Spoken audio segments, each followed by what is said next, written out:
Welcome to Ideagen TV. We are excited today to have with us Neil Green. Neil Green is Executive Vice President and Chief Digital Officer at Otis. Otis Elevator. Neil, welcome. Thank you, George. I'm excited to be here. Well, we're excited to have you with us. This is, an interesting time in the quotes globally, and yet Otis is continuing its pursuit of changing the world and moving, what is it, over 1 billion people per day? It's a number that I don't think many people know. Yeah, it's over 2 billion folks that we move on a daily basis. So it's pretty phenomenal when you think about the, in 3 to 4 days, we move the world's population. So it's a pretty monumental achievement. In 3 to 4 days, you move the world's population equivalent. That is amazing. Neil, let's start this interview by asking you, what inspired you to pursue a career in STEM? That one is if I think back to high school, I really hadn't thought about a profession in the engineering or in the sciences. And I had the good fortune to have an English teacher that commented on my approach on problem solving and the thought process that I went through. And she suggested that I look into engineering programs or computer science programs. And up until that point, it really hadn't been a focus. And she said, hey, go to the guidance counselor to see what sort of summer programs are available. And I followed her advice and went to the counselor's office and applied for a number of programs, got accepted into Tennessee Tech University in Cookeville, Tennessee for a summer immersion program for engineers. And just the access to the professors, seeing students that looked like me, having faculty and having professionals that were doing engineering type work that came in and spoke to us, that was really motivating. And that was sort of what set me on the path to pursue a career in STEM. And fast forward to 25 years later, having spent a good amount of time at Intel Corporation, now at Otis Elevator Company, I've just had a wonderful series of jobs ranging from engineering to operations to strategic planning to sales and marketing to running a P&L and now leading a digital organization. All of this was enabled simply because my teacher said, I think you've got a knack for this. You should go look into this in a little bit more detail. So thank goodness for her. Well, that's just amazing. It's always just incredibly inspiring to think about what one person's comments and belief in you can do in terms of your personal and professional trajectory. And so I also understand you're just an incredible supporter and passionate supporter of women in STEM. What sparked this passion, Neil? This one's a little bit more personal, and it actually feeds well from your comment about the what one person says or does, how it encourages, and in some cases, how it may deter certain individuals. So I met my wife. We both went to Purdue University together, and we would study. Most of the times we were studying. Sometimes I just wanted to get a relief from the electrical engineering coursework. But I would create these little note cards like most students do with formulas or when do you use certain theorems or rules. And every once in a while she would quiz me. And one day we were talking and I asked her, did you think about pursuing a STEM degree? She was a liberal arts major. And she said no, and I said, well, why not? You've got a good grasp of these concepts. There were formulas around thermodynamics or digital signal processing, and she sort of got it. And I said, well, you're pretty good at this. And she said, well, no, I'm not good at math. And I said, what do you mean you're not good at math? And she relayed a story about being in high school and having a high school teacher tell her that she's just not good at math. It's not something that she should pursue. And she took that to heart. And instead of saying, well, I disagree, I'm going to get the support that I need, she sort of internalized that and said, well, I've got to stay away from math classes or math degrees because that's not my strong suit. Fast forward, we're married, we're raising our family, and we have 3 daughters.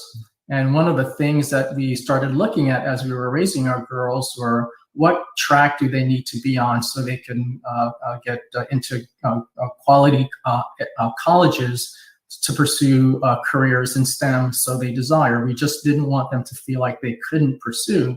So we started looking at the path, and a lot of the path required that you're on AB, calculus AB, in some cases calculus AB and BC. And my wife and I started talking about what do we have to do to make sure that our girls are on that path and make sure that they don't get discouraged or they don't become deterred. And it really shaped, that conversation that happened 25, 30 years ago when we were in our undergraduate program really shaped how we thought about encouraging our 3 daughters to really be confident and pursue roles in STEM. So that conversation and how that pebble or that seed that was planted 30 years ago and it continued to develop is really what's shaped that passion and desire that I have, not only for women in technology, but people that look like me in technology fields. Incredible, Neil. Incredible. And so based on that, do you see barriers for women and girls interested in STEM? Yeah, I would say yes, definitely. I think there are biases, sometimes conscious and unconscious biases. I don't think the teacher for my wife thought, I'm going to deter this young girl. And I just think that sometimes we just don't recognize how our words impact or how it shapes some of the decisions that we make. I had the good fortune to have a teacher that encouraged me. And I think in my wife's case, there were potentially some biases that worked against her. So I think biases are one thing. The other thing, George, that I think there's not enough visible women role models. And I remember as a freshman at Purdue University, on my wall was an issue of Jet magazine. This is sort of an African American lifestyle magazine, and on the cover of that magazine was General Colin Powell, who at the time was the chairman of the Joint Chiefs of Staff for the U.S. military. And on the other side of my corkboard was Guy Bluford, first African American in space. And these were my role models, and these were the folks that I said, engineering background, they're doing wonderful things, they're having an impact. These were the role models that I wanted, and I think having more visible role models for women could really be one of the key ways of breaking down those barriers. And I've worked with some tremendous female role models over the years. Thinking of a few off the top of my head, Aisha Evans, who's now the CEO of Zoox, the self-driving company. She's got a background in computer science and has stayed in that field and continued to do really wonderful things as she's leading a company. I think about Diane Bryant, who's now the CEO of Neural Analytics. It's a medical robotics company. She's got an electrical engineering background and now the CEO of a company that's really at the forefront of innovation. And our own Judy Marks, who's the CEO of Otis, she's got an electrical engineering background, did leadership roles in IBM and Siemens, and now running one of the largest, number one elevator company in the world. And it's just a testament of the strength and character, the integrity, and the passion, and how they motivate and inspire. And I see these women as role models that I think a lot of young girls can say, I want to be like them when I grow up. And then the last point I would make, George, is, I've in my career, and especially when I was younger in my career, I would often walk into a room and look around, and I saw no one else that looked like me. I was the only one. And I think I've had conversations with a lot of women executives, and they have a similar sort of appreciation, or they notice that same perspective. And I think that probably creates a little bit more of a pressure for women pursuing these roles that are typically male dominated. And there's sort of this tendency that they have to work harder or perform better to get equal pay. So I think these are some of the barriers. Again, some of these are conscious, some of these are unconscious, but I think there are things that we can certainly do more of and do better of to help drive change. Yeah, and so taking that just a step further, what other ways? How can you encourage more women and girls to pursue STEM? I mean, is it looking up to role models? I know that's one element, but what are some of the other critical elements that you could suggest, Neil, that would help to create that pipeline that will address, the lack of representation of women in this field? Yeah, I think your comment about pipeline is a great place to start. I think attracting and generating an interest in STEM of professions at an early age really helps to build the competencies and the capabilities that are needed to be successful. So I say getting started early, and I love seeing the work that a number of organizations are driving. I think about Kimberly Bryant and the work that she's doing with Black Girls Code. I think about Reshma Sujani, who is created the Girls Who Code organization. These are groups that are helping to, again, generate that interest, build the competency, provide access to folks that look like them, come from similar backgrounds. So I think that's a great start. I mentioned attending a university program when I was in high school focused on attracting engineers. Well, my kids benefited from that as well. When we lived in North Carolina, my oldest daughter attended a summer engineering program at North Carolina State University, and that really helped give her an exposure to the different types of roles that engineers can perform.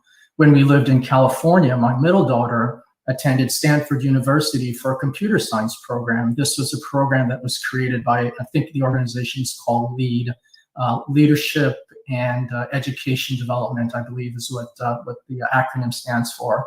And they really focus on not just computer science, but engineering and business and other aspects. So the point is there's a lot of programs with universities that exist around the world that we should really make sure that young girls have exposure. They know that these programs are available and they can take advantage of them. And then the last point I would make, George, is it's not just about the universities and these organizations and the parents encouraging, but it's corporations. What role can corporations play? And I'm incredibly proud of the work that we do at Otis. We're focused on and committed to the paradigm for parity. Today, a third of the executives at Otis are women, and we have a goal by 2030 to increase that to 50%. We have an employee resource group called Forward. It's for our women in the field. So these are our mechanics, our installers, our field technicians. How do we provide the support to continue to encourage, retain, and progress our women in the field? And then the other thing that we started recently is our commitment to change. And as part of that, there's a lot of engagement with schools and organizations around the world. We recently announced that we're doing the robotics competition. We're involved in Lego competitions, and these things help encourage and introduce technology and STEM fields to young women. So I think it's a combination of corporations, universities, external organization, and just the parents encouraging and being in tune with what's available on a global basis. That's right, Neil. And I think, what this global situation has really highlighted is it's really created a really bright spotlight on areas of inequity and inequality and areas where we can do better, clearly. And this is one area. I think, and you're outlining part of the critical solutions that are necessary to get to that point of achieving, gender parity, et cetera. It just makes sense. And there's a business case for it as well. So it just makes even more sense. So in terms of misconceptions, Yep. you've alluded to those in our conversation today. What are some common misconceptions that people have about women and girls in STEM? And then how do we overcome these? Yeah, I mean, I think we've all seen or heard them. Women are not smart enough, or boys are better at math and science, and so to that I say that's nonsense. I look at my three daughters, and they're way smarter than I am. They bring that emotional intelligence. I've referenced the women leaders that I've worked with over time, and again, there's nothing that's farther from those sort of misconceptions that women can't and aren't prepared for these types of roles. So I think those are the misconceptions. I think it's providing that support capability to show them and help them understand. Help women understand what's available and what they can do. But I think it's for people like me to encourage and work well and provide opportunities and help coach and mentor. I've got I think I've got a pretty diverse team. The vice president and chief information officer for our company is a woman. And the vice president and chief data and analytics officer for the company is another woman. They're both on my team. I recruited both of them into the company, not because they were women, but because they were the best that were available, and they really brought insights and new methodologies, new ways to do things, and they're helping to move us in a very positive direction. So I think I probably sound like a broken record, but it's shining a spotlight on the wonderful achievements and accomplishments that women have been able to drive is one of the ways that we sort of break that myth that these type STEM isn't a place for women leaders.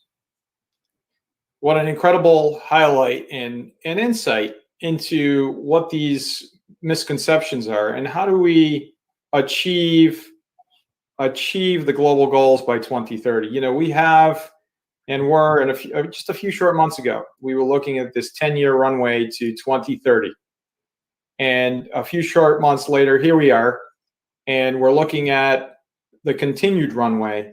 And in some ways now, with this spotlight on all these areas of inequity, we can now micro target and fix these problems to hopefully accelerate achieving the goals by 2030.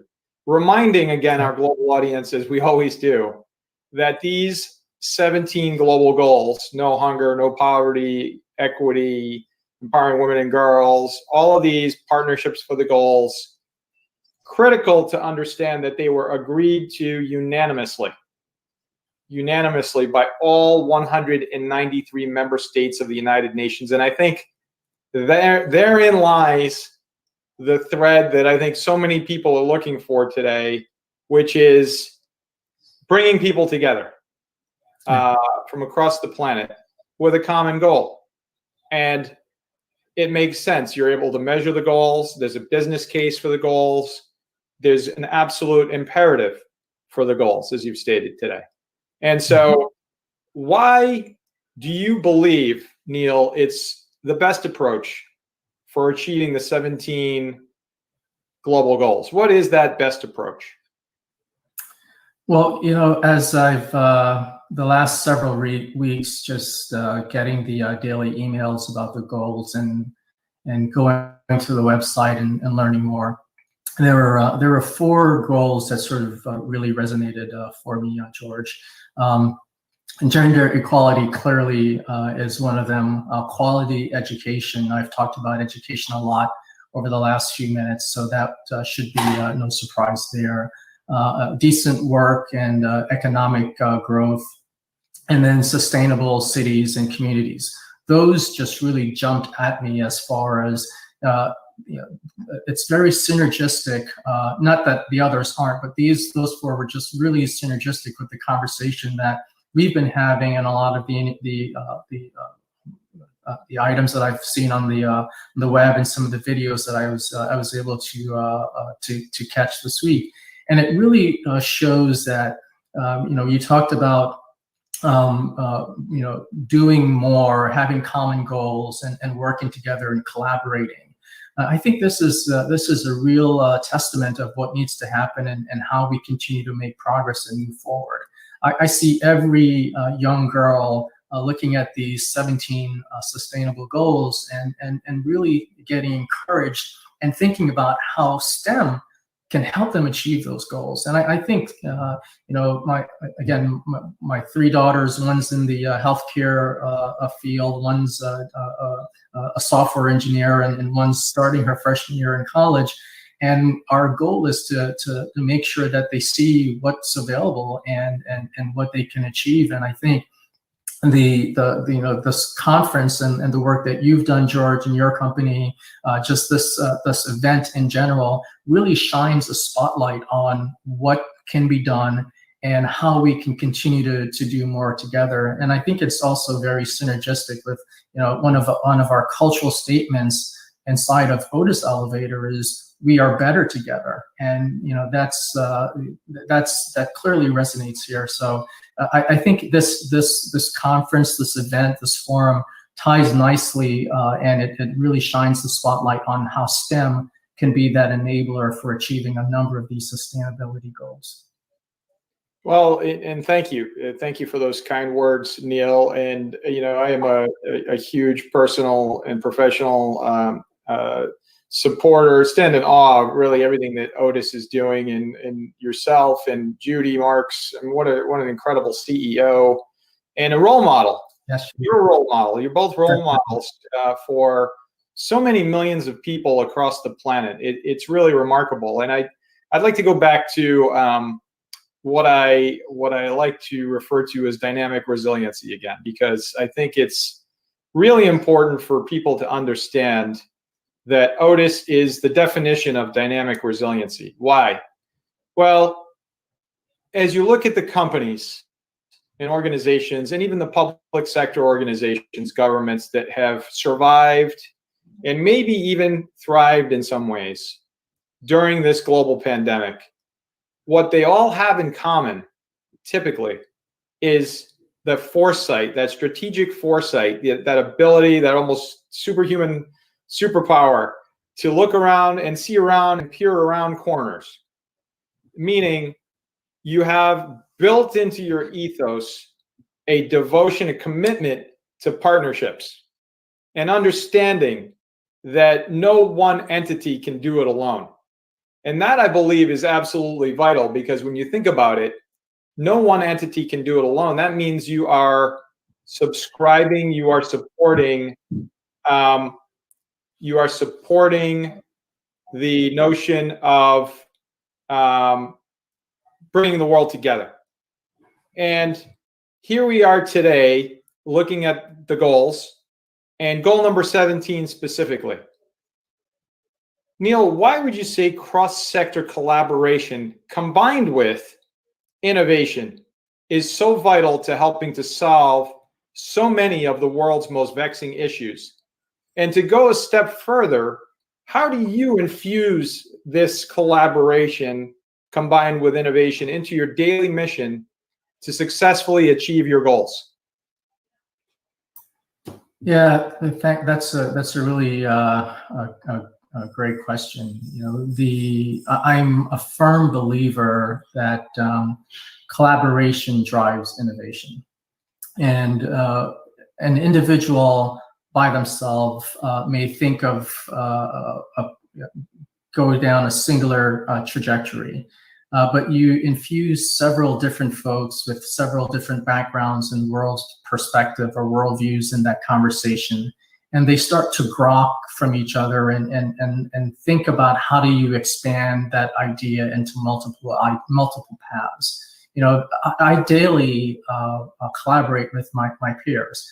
As I talk with our customers, and our customers, as an example, say we want a seamless passenger experience. And there are so many different steps in that passenger experience. And how do we work with our customers? How do we work with our partners? Or when I say customers, I think about the end user of our technology, the actual passenger. I think about the actual building owner or the property management company. I think about my engineers. I think about my field technicians and how we work with them to deliver that solution. So it's one of these things. It's the ethos of how we get work done. Leading a digital technology organization, I can think of some really cool technologies, but if I'm not partnering, if I'm not collaborating with my peers, with my customers to achieve that common objective, it's probably, I may deliver a great solution, but if folks aren't bought in and it's not addressing their common goals, their motivation or their desire to really make it successful is probably not going to be as great. So I see collaboration again as the key to driving innovation, and it's how we get work done these days, and especially working remotely and not being in the office. It's created some challenges in having that collaborative approach, but it's so critical that we've put tools in place that allows that feeding and learning and nurturing each other as we develop solutions that help make the world a better place. Incredibly well said. Incredibly well said, Neil. What an incredible inspiration, and knowing that you're at the helm, that you're helping to change the world as Executive Vice President and Chief Digital Officer at Otis. It's just inspiring and remarkable. And I'd like to ask you, what is a way our global audience can find out more about your incredible work at Otis? Yeah, thanks, George. I think the best way is visiting otis.com. We have a lot of great information there about our products, our technology. As we think about how we enable workers to return to work in a safer environment, we've got some really innovative products and solutions that we're advocating. So it's a really good starting point. There's more information about our leadership team, and I think if someone visits our website and you see the mix of talented women leaders that we have, you'll be very encouraged that we're not just talking the talk, but we're walking the walk. But our website is a great starting point to learn more about our products, our technologies, and our leadership. And Neil, what is that website? It's otis.com. Easy. Otis.com. Executive Vice President, Chief Digital Officer, change maker, global leader, luminary, full of insights, full of incredible perspectives. And most importantly, Neil, thank you for your inspiration today for our global audience. And thank you for all you're doing at Otis. It's been my pleasure, George. Thank you. It's been my pleasure. Thank you.